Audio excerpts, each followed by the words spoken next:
Welcome to Lakshmi food. સ્વાગત છે તમારું મારી યુટ્યુબ ચેનલમાં. તો ચાલો આજે આપણે બનાવવાના છીએ ફણગાવેલા મગનો સલાડ, અથવા તો તમે આને વેઇટ લોસ સલાડ પણ કહી શકો છો.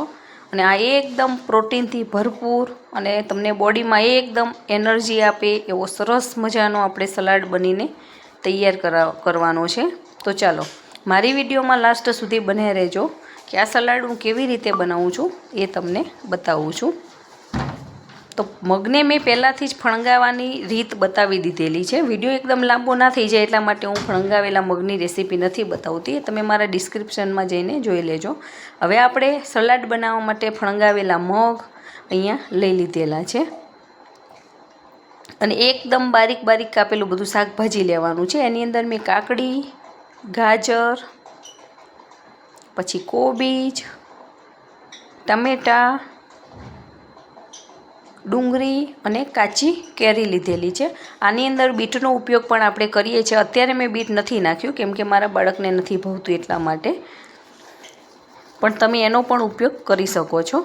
તો હવે એક મિક્સિંગ બાઉલમાં લઈને આપણે આ બધું સરસ મિક્સ કરી લેવાનું છે. તો સૌથી પહેલાં આપણે મગ એડ કરી લઈશું અને પછી એકદમ ઝીણા ઝીણા ચોપ કરેલા આપણે વેજીટેબલ્સ આમાં એડ કરી દેવાના છે. જો તમે મારી ચેનલને હજી સુધી સબસ્ક્રાઈબ નથી કરી તો ફટાફટ સબસ્ક્રાઈબ કરી દેજો અને બેલ આઇકોન દબાવવાનું ના ભૂલતા, જેથી કરીને આવનાર તમામ નવી રેસીપીના વિડીયો ફટાફટ તમારી સુધી પહોંચી જાય. અને જો તમને મારો આ વિડીયો પસંદ આવે તો વિડીયોને લાઇક કરજો અને તમારા ગ્રુપમાં ચોક્કસથી શેર કરજો. અને તમે પણ આવી રીતે સલાડ બનાવજો અને કમેન્ટમાં મને કહેજો કે તમારો સલાડ કેવો બને છે. તો આને સરસ એકદમ મસ્ત મિક્સ કરી લેવાનું છે. હવે આની અંદર આપણે થોડાક મસાલા એડ કરવાના છે. તો સૌથી પહેલાં મેં અહીંયા લીલા ધાણા એડ કરેલા છે. આની અંદર તમને જેટલું ભાવે બધું જ વેજીટેબલ્સ એડ કરી શકો છો. હવે ટેસ્ટ પ્રમાણે મેં અહીંયા સંચળ લીધેલું છે. આની અંદર ઉપરથી કાચું મીઠું આપણે નથી ખાવાનું. વેઇટ લોસ કરતા હોય તો કાચું મીઠું નથી ખાતા, એટલા માટે મેં સંચળ પાવડર, શેકેલા જીરાનો પાવડર, એ તમારા ટેસ્ટ પ્રમાણે મેં અહીંયા અડધી ચમચી જેવો લીધેલો છે. અને થોડાક ચપટી જેટલા મરીનો પાવડર લીધેલો છે, કાળા મરીનો પાવડર. અને થોડોક આપણે આમાં આમચૂર પાવડર એડ કરીએ છીએ અને થોડોક ચાટ મસાલો અને આમચૂર પાવડર મેં મિક્સ કરીને લીધેલું છે. આનાથી ચટપટો ટેસ્ટ આવશે અને ખાવાની પણ મજા આવશે. તમે આ એકલું સલાડ ખાઓ છો તો તમને આખો દિવસ એનર્જી રહે છે અને બીજું કશું ખાવાની પણ જરૂર નથી પડતી. અને તમારા શરીરમાં જો પ્રોટીનની કમી રહેતી હોય તો તમે આવો સલાડ બનાવીને ખાજો, ચોક્કસથી તમારી કમી પૂરી થઈ જશે. અને તમને જ્યારે હળવું ખાવાની ઈચ્છા થાય ત્યારે તમે પણ આ થોડુંક સલાડ ખાઈને ચલાવી શકો છો.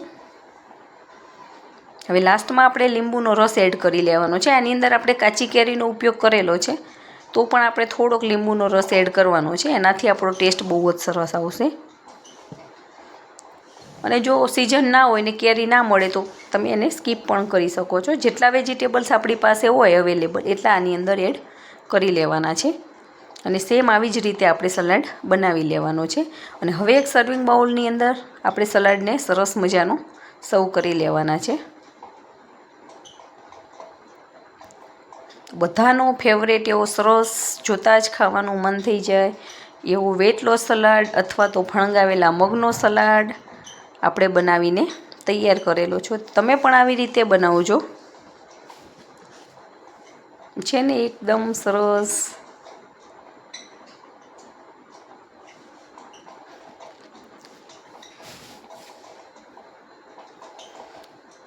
ફણગાવેલા મગને હું બનાવીને તૈયાર જ રાખતી હોઉં છું. એરટાઇટ કન્ટેનરમાં ભરીને તમે 4 થી 5 દિવસ સુધી રાખી શકો છો.